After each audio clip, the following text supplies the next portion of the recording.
ایک سوال ہمیں اور بھی آیا تھا، وہ سوال یہاں لکھا ہوا نہیں، وہ کہیں اور سے آیا تھا۔ وہ دراصل انجینئر محمد علی مرزا صاحب کے کوئی ایسے بندے تھے جو دیوبندی عالم دین تھے۔ انہوں نے ایک سوال اس کتاب کے حوالے سے یہ ریویو دیا ایک دفعہ خلافت و ملوکیت کتاب کے اوپر، جس میں انہوں نے صرف اور صرف تنقید کی خلافت و ملوکیت کے اوپر، اور انہوں نے یہ بات کہی کہ اگر مولانا مودودی خلافت راشدہ کو صحیح ماڈل سمجھتے ہیں اور سمجھتے ہیں کہ یہ ملوکیت کے اندر کنورٹ ہوئی، تو حضرت عثمان جو کہ خلیفہ راشد ہیں، ان کے دور کے اندر جو ایسے اقدامات ہوئے جو کہ خلافت راشدہ کے اندر ہی ہوئے، تو پھر فرق کیا ہوا؟ خلافت راشدہ کے اندر بھی ایسے اقدامات ہوئے، ملوکیت کے اندر بھی ہو گئے، تو پھر مولانا مودودی کیوں ملوکیت کو ہی سب ظلموں کی یا سب خرابیوں کی، فرقہ واریت کی، ہر چیز کی جڑ ملوکیت کو کیوں قرار دیتے ہیں؟ تو یہ ان کی طرف سے ایک اعتراض اٹھایا گیا۔ تو بہرحال اب خیر وہ بھائی جو ہیں وہ انجینئر صاحب کے اس طرح سے فین یا مقلد نہیں ہیں، جنہوں نے ایک دفعہ آپ کو یاد ہوگا کہ ریکارڈنگ بھی کروائی تھی انجینئر کے خلاف، کوئی فتویٰ پڑھ کے بھی سنایا تھا کہ میرا ان سے کوئی تعلق نہیں ہے، جو ان سے لوگوں نے پڑھوایا بھی تھا۔ ہمارے ذہن میں ان کا اس وقت نام نہیں آ رہا، لیکن ان کی ویڈیو کا لنک ایک فارم میں کسی نے بھیجا، تو اس میں اگر ہم جائزہ لیں تو انہوں نے ریویو کی بجائے صرف اور صرف خلافت و ملوکیت کے اوپر تنقیدیت جو ہے وہ ریکارڈ کروائی، اور انہوں نے اس چیز کا اعادہ بھی کیا اپنی ویڈیو کے نیچے کمنٹ کے اندر۔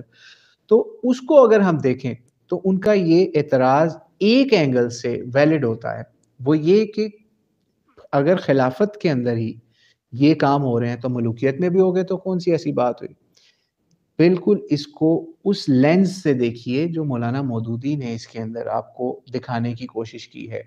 یعنی ایک نیوٹرل انالیسس کے حساب سے۔ یعنی مولانا مودودی اگر چاہتے تو حضرت عثمان رضی کے دور کے اندر جو بھی ایسی چیزیں ہوئیں جو ملوکیت کی طرف بتدریج لے کے گئیں، وہ ایز اٹ از ملوکیت نہیں تھی۔ یعنی مولانا مودودی نے بھی اس چیز کا اعادہ کیا اس کتاب کے اندر کہ اگر حضرت عثمان کے دور کے اندر کوئی غلط کام ہوا ہے تو وہ ایسے غلط کام نہیں تھے، یعنی حجر بن عدی کے قتل جیسا کوئی قتل ہوا حضرت عثمان کے دور کے اندر، یا پھر اور جو ظلم ہوئے، یا اور جس طریقے سے بنو امیہ کے ادوار کے اندر یہ ہوا کہ حضرت علی کے اوپر گالیاں دی گئیں، ان کے جو بھی اصحاب تھے ان کو قتل کیا گیا، حضرت حجر بن عدی اکیلے نہیں تھے، ان کے اور بھی ساتھیوں کو قتل کیا گیا، کنکر مارنے کے اوپر لوگوں کے ہاتھ کاٹ دیے گئے، ٹھیک ہے؟ یعنی یہ سوچئے، یہ آپ سوچئے کہ آپ کو ہم یہ سوچ بتا رہے ہیں کہ مولانا مودودی نے یہ بات بتائی کہ ان کے دور کے اندر صرف اور صرف جو بے ضابطگیاں ہوئیں، جو ملوکیت کی طرف آہستہ آہستہ لے کے جا رہی تھی، وہ لے کے جا رہی تھی ملوکیت کی طرف، وہ خود ملوکیت نہیں تھی۔ اگر ملوکیت ہوتی تو مولانا مودودی اس کو خلافت راشدہ کے ایک پیریڈ کے اندر کیوں کاؤنٹ کرتے؟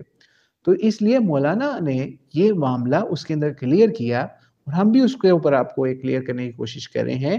کہ یہ چیز صرف بتدریجاً، یعنی اس کی ابتدا تھی، اس کی انتہا کیا تھی؟ ملوکیت تھی، اور اس کو کیوں جڑ قرار دیا ہے؟ اسی لحاظ سے کہ جب دین جو ہے وہ سیاست سے علیحدہ کر کے صرف اور صرف مسجد کی حد تک یا نماز روزہ حج زکوٰۃ یا اس کی حد تک دین کو مقرر کر دیا گیا، اور سیاست سے یا ریاست سے دین کا کوئی تعلق نہیں ہے، خلیفہ جس طریقے سے مال غنیمت کو، جس طریقے سے جو بیت المال ہے اس کو استعمال کرنا چاہتا ہے وہ کرے۔ اس کا آغاز جو ہے وہ فل طریقے سے حضرت عثمان کے دور سے نہیں بلکہ حضرت معاویہ رضی اللہ عنہ کے دور سے ہوا، یا بنو امیہ کے ان ادوار سے ہوا جو حضرت معاویہ کے بعد بھی آئے۔ تو اس کو انہوں نے کلیئر کیا کہ خلافت راشدہ اصل میں یہ تھی، ٹھیک ہے؟